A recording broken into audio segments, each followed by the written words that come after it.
quand tu regardes ce qui se passe actuellement au Sénégal, tu te demandes si est-ce que certains dirigeants africains connaissent le sens de la parole donnée. Est-ce que tu te demandes si certains dirigeants africains savent ce que c'est que l'honneur.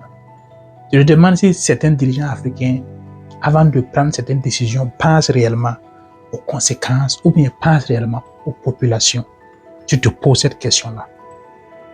Tu te poses cette question et tu as du mal à expliquer ou même à comprendre comment est-ce qu'un homme d'État, une personne dotée, disons-le, de toutes ses facultés, peut à la veille d'élections se lever comme ça et reporter les élections s'inédit, comme si le pays l'appartenait, comme si les institutions l'appartenaient, comme si, je ne sais pas, ce que les autres personnes pensent l'importe peu. Voilà, parce que quand on regarde ce que le président Macky Sall vient de poser comme acte au Sénégal, ça veut dire qu'il n'a aucun égard pour les populations, il n'a aucun égard des conséquences et c'est-à-dire, si ça chauffe, ces personnes-là, ils sont à l'abri de toutes ces choses-là, ils sont à l'abri de tout, les échauffourées, ils sont à l'abri et ils ne pensent pas aux populations. Et c'est pour ça que beaucoup de personnes aujourd'hui en Afrique se posent légitimement la question, est-ce que les chefs d'État africains là, est-ce que ces personnes-là pensent réellement, est-ce que certains d'entre eux pensent réellement aux populations, à quand ils posent certains actes ou quand ils prennent certaines décisions. Parce que une personne comme Macky Sall, écoutez bien ce que Macky Sall disait en 2012. Pour ce qui concerne éventuellement le report d'une élection, ce n'est pas possible. De l'élection présidentielle, des élections locales, on peut les repousser, ça passe. Des élections législatives, à la limite, ça passe.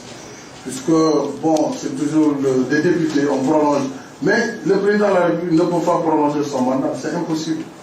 Et cette question avait été posée en 2006, je vous le rappelle, parce qu'il y a des gens qui agitaient aussi la possibilité pour le chef de l'État en 2006 de reporter un peu les élections et d'engager un dialogue politique avec l'opposition pour organiser les élections en 2009. Mais nous qui étions arrivés, lui avions dit que ce n'était pas possible. Il ne peut pas augmenter d'une journée son mandat, sinon le pays serait dans le chaos, puisque les gens ne le reconnaîtraient plus. Il n'y aurait plus d'autorité dans ce pays.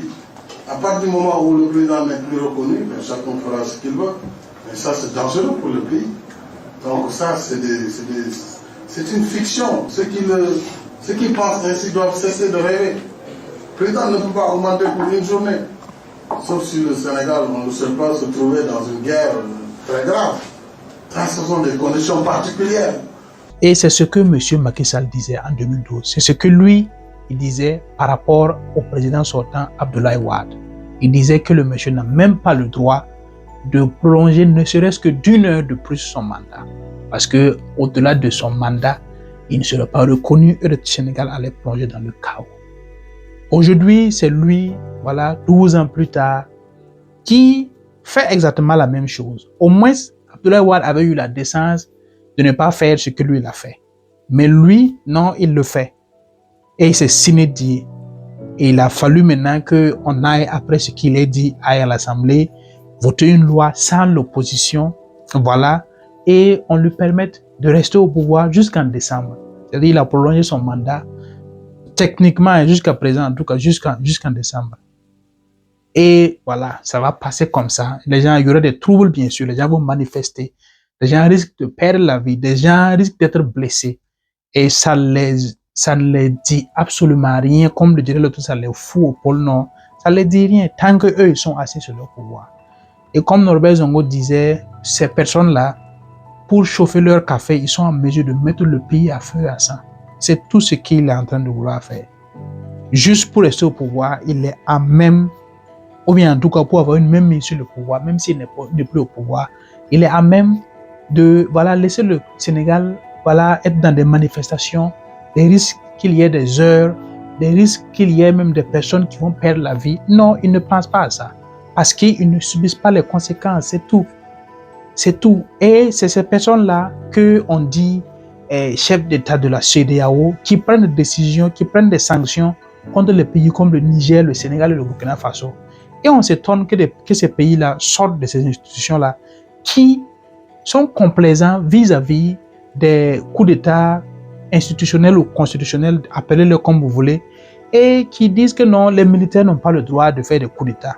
Et disons-le, quand les militaires ont fait le coup d'État au Niger, au Mali, au Burkina Faso, il n'y a pratiquement pas eu de morts. Mais à chaque fois que en 2021, en 2023, quand Macky Sall a essayé de faire emprisonner, ou du moins il a fait emprisonner Ousmane Sonko, on sait combien de morts il y a eu. Vous voyez comment est-ce que on peut être ce genre de dirigeant-là et puis vouloir donner des leçons à d'autres personnes. Ce n'est pas possible.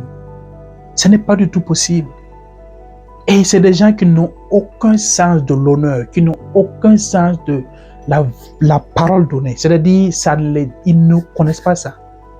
Imaginez si des présidents comme ça peuvent s'asseoir en mondovisio, dire une chose et faire son contraire au-dessus de tout le monde.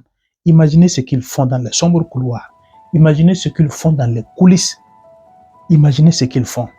Un instant. Des gens qui n'ont aucun honneur. Ce n'est pas un manque de respect à ces personnes-là, mais c'est ça qui est là. Après, on va accuser la jeunesse africaine d'être incivique et de ne pas respecter, d'être irrespectueuse, voilà, de vouloir atteindre les choses facilement. Mais ils n'ont pas d'autre exemple que ce qu'ils voient. Et ils n'apprennent pas ce qu'ils apprennent là du néant. La jeunesse africaine n'est pas mal éduquée, n'est pas incivique, parce qu'ils ont appris ça de leurs dirigeants. Ils apprennent ça de ceux qui sont au-devant des choses, ceux qui sont dans les affaires et qui non, se permettent des choses. Mais bien sûr, eux aussi, quand ils vont arriver au pouvoir ou quand ils vont arriver aux affaires, ils feront la même chose. Si on te dit que détourner, aujourd'hui tu détournes et on ne te fait rien, mais souffrez que quand une personne aura la chance aussi, la personne aussi va détourner et puisque il n'y a aucune conséquence. Il faut qu'à un certain moment, on trouve des mécanismes et des moyens de faire payer chèrement tous les chefs d'État qui ne vont pas respecter leur constitution. Il faut qu'on trouve des mécanismes et des moyens. Je ne sais pas comment est-ce qu'on peut trouver ces solutions-là, mais à un certain moment, il faut qu'il y ait des répercussions. Il faut que quand tu poses un acte, tu assumes les conséquences, spécialement quand tu es un dirigeant, un chef d'État. Parce que ça y va de la vie des populations. Et généralement, quand ça chauffe, comme je le dis, ces gens-là ne ressentent même pas que ça chauffe parce qu'ils sont dans des palaces, dans des palais bunkérisés où on entend, il y a les sons même, ou la clameur même de la population, ils ne l'entendent pas. Et c'est triste et c'est dommage. Voici des gens, voici des démocrates. C'est cela qu'on appelle la démocratie. Ça, c'est la démocratie comme ça. Et oui. Après, c'est pour aller tomber sur les gens de la CEDEAO, sur les gens de l'AES, dire que non, et c'est des pays qui ne respectent pas ceci, qui ne respectent pas cela. Vous signez des textes, vous faites des lois que vous ne respectez pas, que vous violez, vous violentez vos propres textes et vous voulez que d'autres personnes voilà, les appliquent ou les suivent pendant que vous ne jouez pas franc jeu. Et il faut qu'on arrête cette duperie, cette fourberie-là parce que on a été littéralement, les choses se passent littéralement devant nous, tout le monde, les choses se savent. Et il est plus que temps que ceux qui pensent qu'ils peuvent encore utiliser des subterfuges pour se maintenir au pouvoir là et puis vouloir se donner les leçons, il faut qu'on les dise. Voilà, on trouve un moyen de les dire que ce qu'ils font n'est pas normal ou ce qu'ils font, voilà, ça va à l'encontre de ce que la population veut. Aujourd'hui, si la population, s'il y a des grèves, s'il y a des manifestations et que les populations n'arrivent pas à commercer, les populations n'arrivent pas à vaquer leurs occupations, qui paye le prix, qui en paye le plus, c'est bien sûr ces mêmes populations-là. C'est-à-dire, comme je le dis, c'est des gens qui n'ont aucun sentiment et ne pensent pas à leur population. Sinon, il y a des choses, il y a des actes qu'ils ne poseraient pas. La vie humaine pour eux n'est pas sacrée. La vie humaine pour eux n'est absolument rien. Si une personne ne sort pas en Afrique pour aller vendre, il risque de ne pas être en mesure de nourrir sa famille, voilà, la même journée ou le jour d'après. Et c'est ce que beaucoup de personnes, beaucoup de présidents africains qui sont même issus de ces milieux pauvres-là, une fois arrivés dans des postes de responsabilité, oublient rapidement. Et il faut qu'on les rappelle, il faut qu'on trouve un moyen de les rappeler d'où ils viennent, et de les rappeler qu'il y a la réalité, ils doivent subir les conséquences de leurs actes, tout simplement.